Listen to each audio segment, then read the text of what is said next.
Kalau ada perempuan tidur di malam hari, suaminya marahnya lalu, maka para malaikat melaknat perempuan itu sampai pagi. Kalau mati dia menjelang subuh, neraka pasti menanti dia. Itu makanya ibu kau tak boleh laluk-laluk malam tu.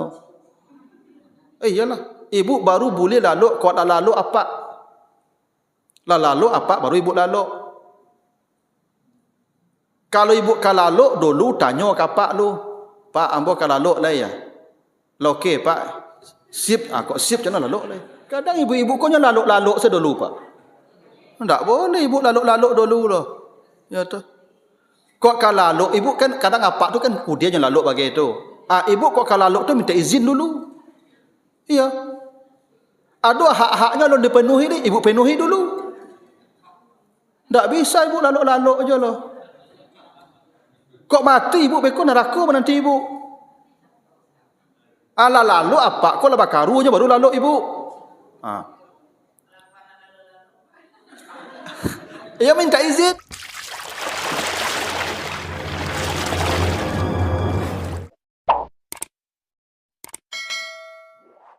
Alhamdulillahi rabbil alamin. Assalatu wassalamu ala asrafil anbiya'i wal mursalin wa ala alihi wa ashabihi ajmain. Bapak, ibu-ibu, kaum muslimin jamaah subuh yang dimuliakan Allah, kembali kita bersyukur kepada Allah atas segala karunia-Nya. Salawat dan salam untuk Nabi kita Muhammad sallallahu alaihi wasallam. Bapak Ibu yang saya muliakan, pagi ini kita bahas surat Abasa, surat 80 ayat 34 sampai 37. Kita baca ayatnya. A'udzubillahi minasyaitonirrajim. Yauma yafirrul mar'u min akhihi wa ummihi wa abihi wa sahibatihi wa bani likulli imri'in minhum yauma izin sya'nu yughni. Ingatlah kata Allah pada hari di mana semua orang akan lari dari saudaranya. Dia akan lari dari ibunya dan bapaknya, dan dia akan lari dari istrinya dan anaknya. Semua orang pada hari itu sibuk dan takut dengan urusannya.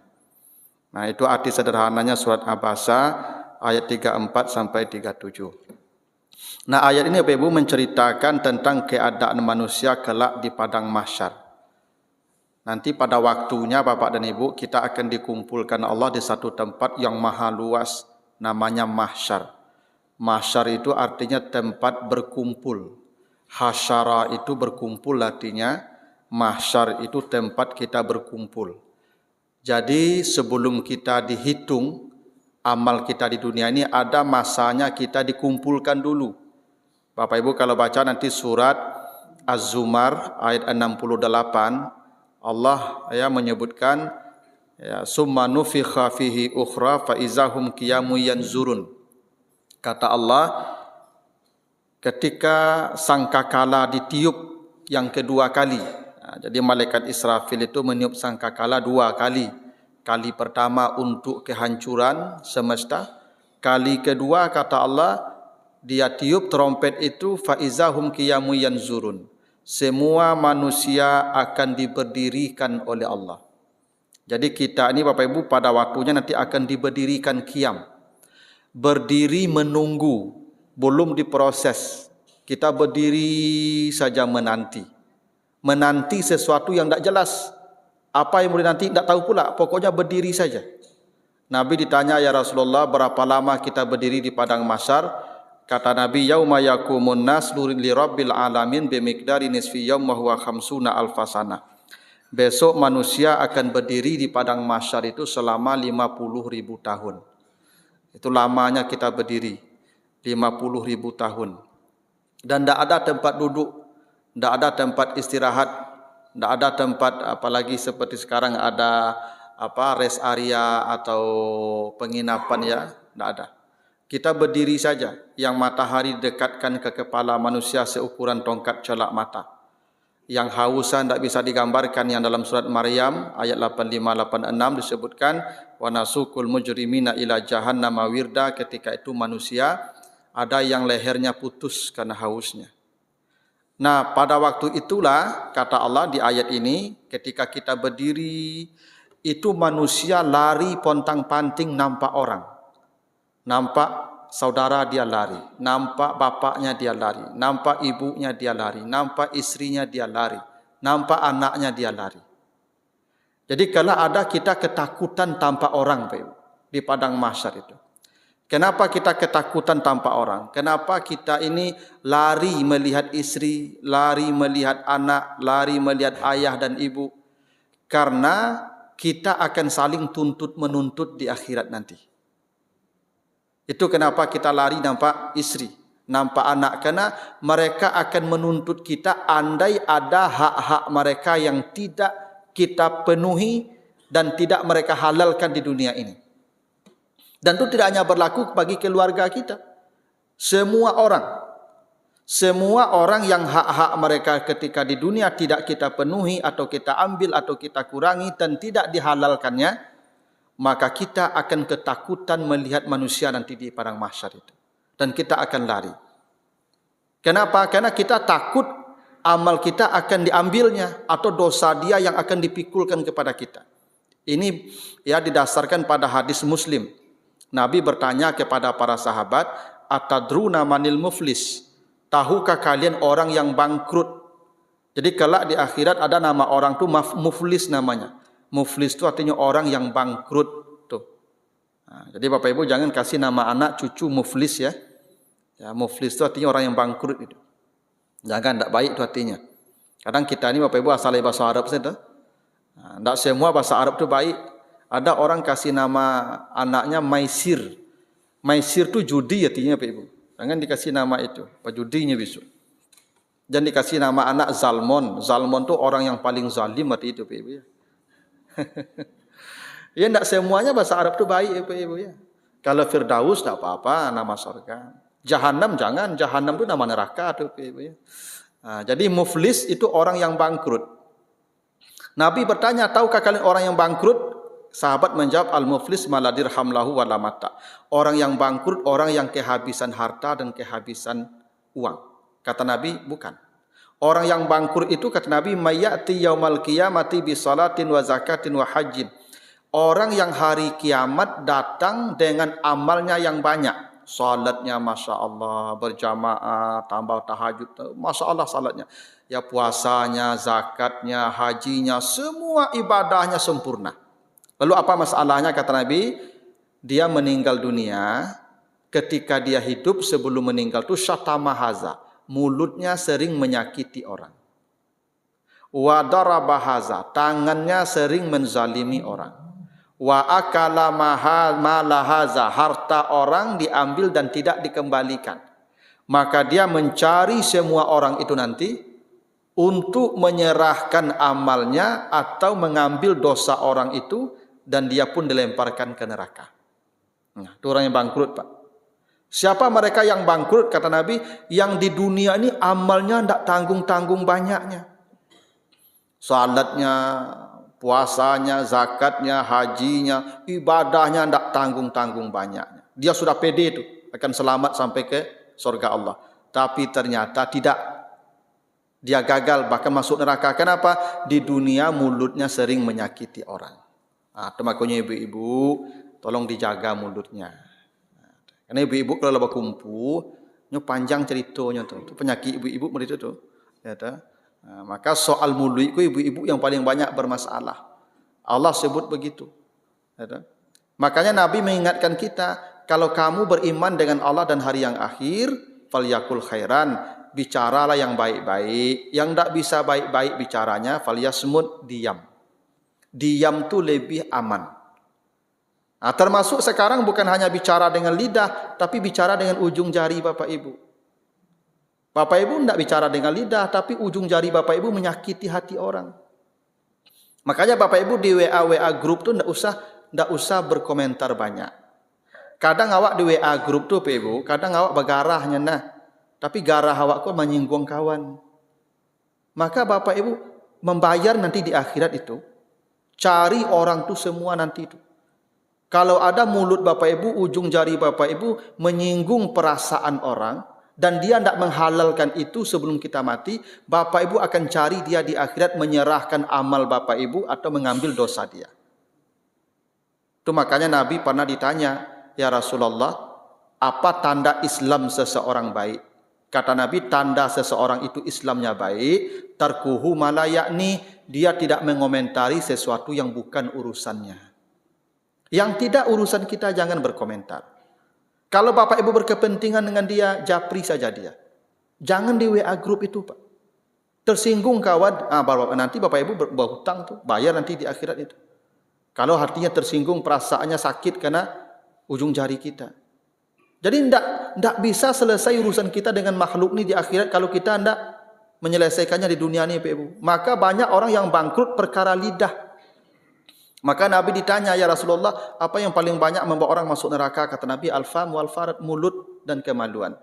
Itu yang paling banyak membawa orang masuk surga, masuk neraka. Nah, itulah Bapak Ibu, orang yang bangkrut salah satunya karena tidak bisa menjaga lidahnya. Atau kata Nabi, dia menzalimi orang tangannya. Ketika dia berkuasa seenaknya itu menangkap orang, masukkan orang ke penjara, ya memfitnah orang ya, dia punya kuasa, kemudian menuduh orang seenaknya tanpa bukti. Termasuk Bapak Ibu yang sedang berkuasa, tanda tangannya menzalimi orang, mengurangi hak-hak orang.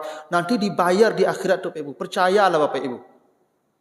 Tidak ada satupun kezaliman yang pernah kita perbuat kepada makhluk, kecuali kita bayar. Jangankan kepada manusia. Ada hadis Bukhari. Dakhalat imra'atun an-nara bihurratin rabatatha. Seorang perempuan dilemparkan ke neraka. Amalnya banyak, tapi masuk neraka juga. Kenapa? Pernah mengurung kucing sampai kelaparan.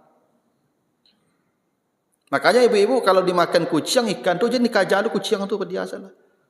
Resakinya tu. Ada ibu-ibu kok dimakan kucing, ikan nyolala sepanjang komplek kucing. Ya, lalu ndapik dan berhenti mengajar itu. Nanti ibu kalau menokok kucing tu, dia menuntut kita di akhirat. Akan ada pengadilan dengan kucing di akhirat itu. Semua binatang yang kita sakiti di dunia ini akan dibangkitkan lagi untuk bersidang dengan kita. Nanti ditanya itu, ya, batokok kapalonya kata Tuhan kan balu kucing tu. Ya, kecil ibu, nya menceluk ikan nambo. Tu bertanya kucing tu, ya berceluk ikan ibu tu. Kecil kucing dindak. Tak ada yang celuk lo nya buka sih kan dah kek dan kecil dan dia main agen kaden ada kunyah tukuk palodanya. Ini ibu masalah di akhirat nanti itu. Jangankan dengan manusia, kita menzalimi manusia, dengan binatang pun akan ada pengadilannya. Dan kita bayar nanti itu Pak Ibu. Atau harta orang dia makan, wa akala malahaza, bukan hanya memakan dalam pengertian Pak Ibu. Jadi harta orang, hak publik yang kita ambil, bayar ke semua orang nanti itu. Yang korupsi itu Pak Ibu tuh, kalau ada menteri korupsi, itu 270 juta orang akan dicari di akhirat tuh. Mencari orang jangan kecek mudah Pak Ibu di akhirat tu. Bila sabi padang salawe hanta di akhirat tu. Manusia berkumpul sejak Nabi Adam sampai manusia terakhir. Bapak Ibu kalau pergi ke Makkah, wukuf di Arafah, hilang kawan surang. Coba cari. Tak murah mencari orang Pak. Ini semua manusia. Tak ada yang berbaju, semua telanjang Pak. Bayangkan tu. Dan tak ada HP, tak ada WA group apa lagi. Mencari orang tu Pak Ibu. Makanya Bapak Ibu jangan pernah mengambil hak orang apalagi hak publik. Hak satu orang saja kita ambil susahnya minta ampun nanti apalagi hak orang banyak. Itu maka ibu-ibu jangan menanam-nanam tanaman di pibi jalan di muka rumah tu tidak boleh. Itu ibu mencilok nama itu. Ibu mencuri hak orang banyak tu. Ada sebagian ibu kan suka menanam sarai, kunyi di bibir jalan. Tak boleh tu ibu. Ibu merampok tu mencuri orang punya hak orang banyak tu. Nyo bibir jalan tu ibu dah untuk ditanamin tu ibu. Bibir jalan tu kalau ada auto basilisi lalu, nganciet turun ke bawah tu mah. Supaya nyelamat lalunya. Ibu lebut tanam sok kida tanaman. Tu lah payahnya lalu basilisi lalu leh. Ibu membayar dosa dua orang yang lewat besok tu. Ancak ibu cabut beko leh. Pada ibu mencari orang di akhirat payah besok ancak ibu cabut kini. Itu tak punya ibu tu.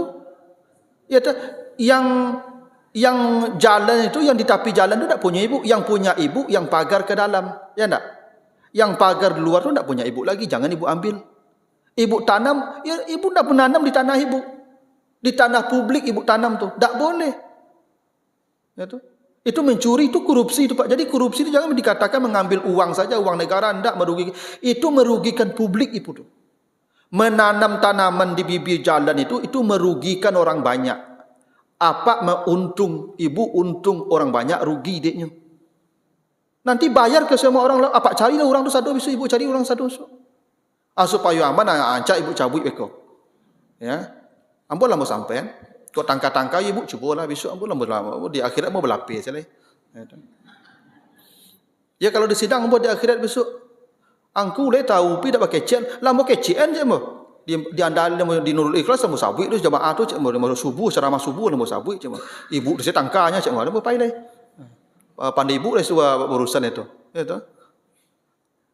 Termasuk ibu-ibu bapak-bapak yang beralih memakai jalan, itu apa? Itu mencuri nama itu Pak. Karena jalan tu lewat milik orang banyak. Untuk apa Pak pantang tenda tengah jalan tu? Sehingga ambil orang lalu dia itu apa? Mencilok nama tu Pak. Ibu mencilok tu mah. Apa cari satu orang yang lewat besok tu mah di akhirat? Cayolah kamu. Itu kesalahan yang masif kini ke Pak. Kesalahan yang sudah masif terjadi di kita ini. Kalaulah hari Kamis sampai Senin tu Pak, itu tenda ada tanggung banyak itu Pak. Di Ampang, di Jalan Tunggang. Pokok di mana? Separuh jalan tu nyampang, nyolataan rumah di jalan tu Pak Ibu. Dari Kamis, Jumat, Sabtu, Minggu, Senin baru dibuka. Orang macet lah, orang terhalang lah, tak penting. Yang penting tendanya tagak. Bapak Ibu berapa banyak akan mencari orang di akhirat nanti itu. Kenapa? Bapak Ibu mencuri hak orang. Jalan bukan punya Bapak Ibu, jalan tu milik orang banyak. Kenapa diambil? Ya ambo tak beralik, dalam rumah beralik. Apa Ibu kalau kau beralik sewa gedung, dak sewa gedung di rumah dalam pagar. Jangan sampai di jalan tu. Kalau Bapak Ibu kau ambil jalan juo, kok kayo yo kau ambil jalannya, minta halal kini. Di komplek kau masih mending Pak. Jalan kau lain milik warga. Apa kalau kau pakai jalan beralik, bantang tenda di jalan komplek tu, temui semua warga di komplek tu Pak. Satu-satu temui.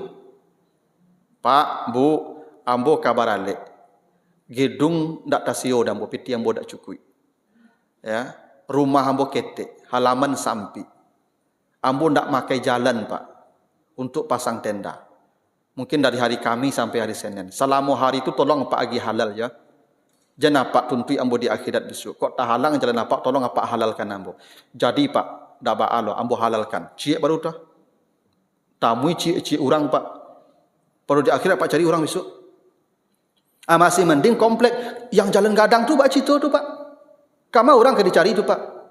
Ndak bisa Pak membantang tenda gadang lalu apa ada papan di muka tu atau apa nama tulisan. Maaf ya jalan anda terganggu. Ndak bisa tu Pak. Cayolah Pak Ibu kamu. Bapak itu, ibu tu mencilok nama itu, mencuri, korupsi, mengambil hak publik. Nah, boleh mau sampai nah. Kalau ada yang mencuba-cubalah. Besok cari orang di akhirat. Ya Bapak Ibu. Tidak ada satupun hak orang yang kita ambil kecuali kita akan membayar nanti di akhirat. Itu kenapa kita ketakutan nanti lihat orang tu semua orang yang punya hak-haknya yang kita tidak kembalikan atau tidak minta halal kita di dunia ini.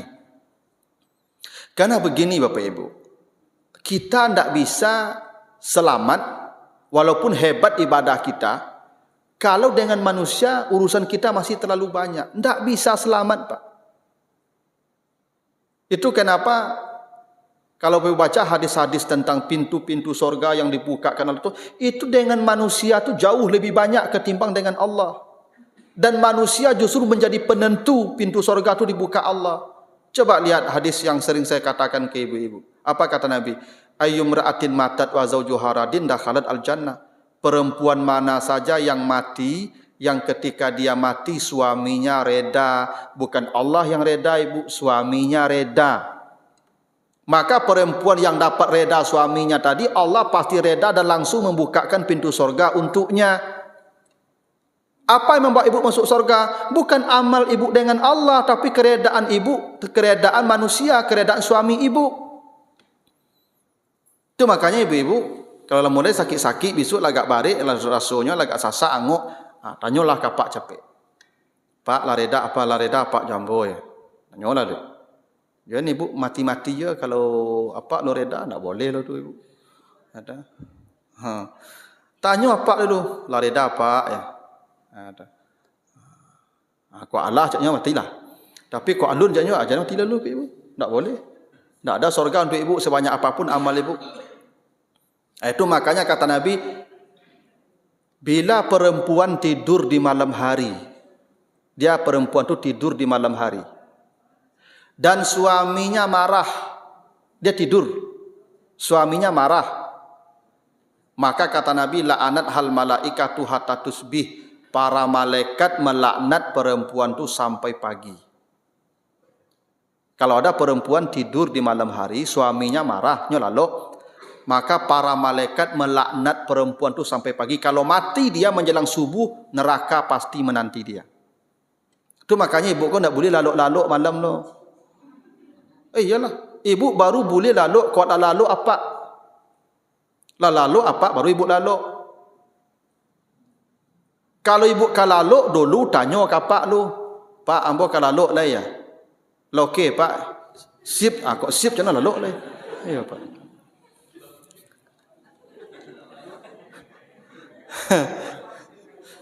Iya.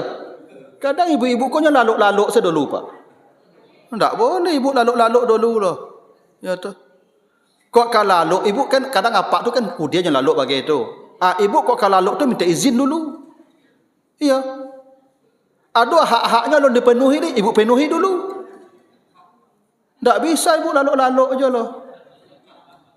Kok mati ibu beko neraka menanti ibu. Lalu apa? Kok lebah karu aja baru laluk ibu. Ia minta izin. Kau alun laluknya lah ibu lah tekan tu mengecek lah. Pak lah kan tu ambo pak. Kalau boleh ambo laluk lah pak ya. Anda ada aja. Lah okey tu pak ya. Sip. Laluk lah kalau itu kalau sip je laluk lah. Kadang ibu-ibu kau banyak tak mengerti pak. Nyo laluk selangsung pak. Dan nyo fikir awak lah. Ada. Jadi perempuan tu akan dilaknat malaikat sampai pagi. Kalau sempat nya dibuka kamar, nya tadi buka wado kerajo di hati atau di mana kerajo di luar tadi, tu nya masuk kamar ibu lah bakaru lalu sekesalnya ke ibu. Lah dilaknat malaikat walaupun ibu tahajud malam tu, tak ada gunanya itu. Panjang mandong ibu-ibu, Pak. Karena itu Bapak Ibu, tidak ada ibadah kita akan bernilai kalau dengan manusia urusan kita terlalu banyak. Ibu-ibu yang sibuk bekerja waktu muda, lalu anak ibu tidak ibu susukan selama 2 tahun. Karena perintah Al-Quran Allah sebut begitu ya. Allah perintahkan ibu-ibu wal walidat yurdi'na auladahunna haulaini kamilaini. Itu di surah Al-Baqarah ayat 233. Para perempuan, para ibu wajib menyusukan anaknya 2 tahun penuh. Wajib menyusukan, tak magiai susu ibu ya. Beda menyusukan jo magiai susu ibu. Ada ibu-ibu kau disibukkan nyo parahan susunya pagi itu. Ya toh? Air susunya kumpul lah tak di kulkas, sebab itu dagian ke anak. Ibu zalim nama itu, mengurangi hak dia. Kalau karyang itu lain soal, itulah tak di luar kemampuan kita. Ini karena dia sibuk. Ya, karena mencari uang, mencari rezeki, mencari nafkah bukan urusan dia. Urusan dia menyusukan anak. Menyusukan. Apa itu menyusu? Bibirnya ke puting susu ibu. Itu menyusu namanya tu.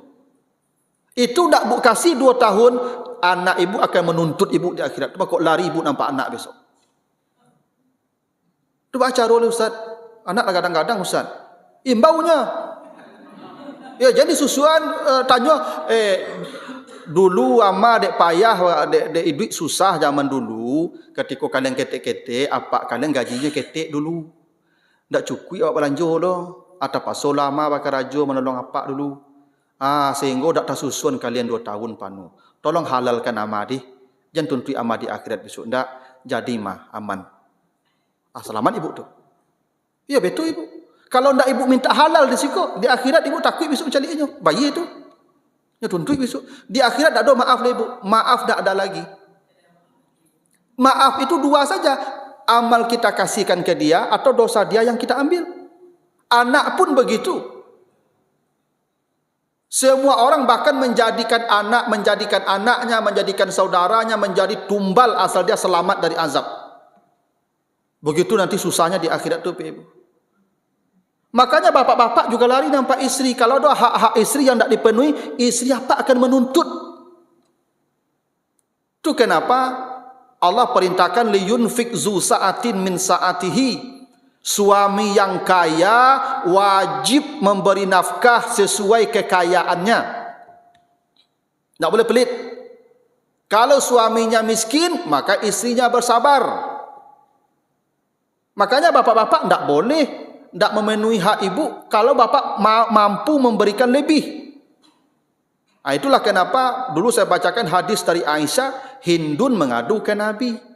Apa kata Hindun? Ya Rasulullah, inna Aba Sofyan rajulun sahih. Ya Rasulullah, Abu Sofyan suami ambu, suaminya pengusaha, piti banyaknya pedagang, ya tapi ceki bana. Magi belanjo sabana sempili bana, dak cukup-cukup belanjo. Apa kata Nabi? Khuzi ma yakfik, ciloklah. Itu. Ibu boleh mencuri. Nabi boleh kan mencuri itu. Ya. Kalau suaminya kaya, tapi sempili. Gaji kadang ibu, tahu ibu, rekeningnya banyak isinya. Samba bada kabada saja. Itu, lasa bulan makan bada panjang saja. Lah bangkit sariawan ni makan bada tu. Cilok lah ni. Itu, untuk kebutuhan pokok saja. Ibu mencuri, bukan mencuri namanya, mengambil paksa hak ibu yang tidak diberikan suami ibu. Jadi ibu mencuri itu bukan mencuri, mengambil hak ibu secara paksa. Sebab kalau sukarela ada nyagian no. Kalau ditunggu sukarela ada nyagian no. Caranya pasu ambilnya le cilok. Ibu mencuri itu mengambil hak ibu tapi paksa caranya le. Boleh, tak mencuri nama itu, mengambil paksa namanya tu mah. Itu. Kau apa-apa jangan kiki-kiki je. Itu. Tapi ibu kok kaman cilok je, jen kadang-kadang mana, gitu ya. Kalau ada PT 10 juta, jen 1 juta dia ambil, nampak hilangnya, kan? Ambil 1.000, tapi gak rutin ambilnya tu. Itu ibu. Kenapa bisa begitu? Supaya ibu itu selamat suaminya di akhirat. Suami yang kikir tu azabnya pedih ibu.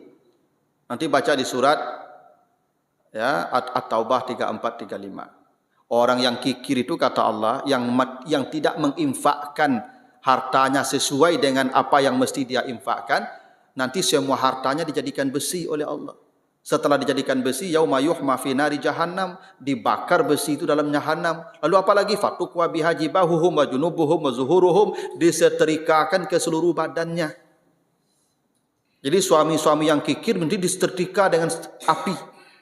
Hartanya itu dijadikan besi, dibakar sampai nyala, itu disetrikakan ke badannya itu. Itu untuk suami-suami yang kikir. Kalau memang ada apa-apa aku yang sempili mana ke orang rumah pak. Satiap minta belanjo ibu yang seringi panjang saya. Kalau ada apa itu setrika besok tu. Sayolah kamu. Itulah alasannya kenapa nanti bapak lari nampak istri, kita lari nampak anak, ibu lari nampak anak. Kenapa? Urusan kita dengan manusia di dunia kalau tidak dihalalkannya di sini, bapak ibu akan membayarnya nanti akhirat dengan amal atau dengan dosa dia. Nah itulah kenapa ayat tadi mengatakan semua orang akan lari melihat ya orang-orang yang di dunia yang dia punya urusan yang tidak dia selesaikan. Karena akan saling tuntut menuntut nanti di akhirat. Nah begitu ya, mudah-mudahan bapak ibu menjelang meninggal nih, tolong cari-carilah semua orang yang punya urusan dengan kita. Ya, ibu, bapak, ya kalau bisa di malam-malam tu jangan tidur sebelum urusan selesai dengan makhluk. Ibu dengan apa kalau bertangka siang tu malam tu selesaikan. Tak boleh tidur. Kalau tidur nanti mati masalah. Ancak selesaikan. Gitu. Pak, lah okey yang hari kau Pak. Aman, lalu lah. Itu. Ibu. Jadi ibu lalu je ya. Kok mati beko, kau nak jago ibu pagilah ceritanya tu panjang urusan nanti tu di akhirat tu. Itu. Nah begitulah Bapak Ibu.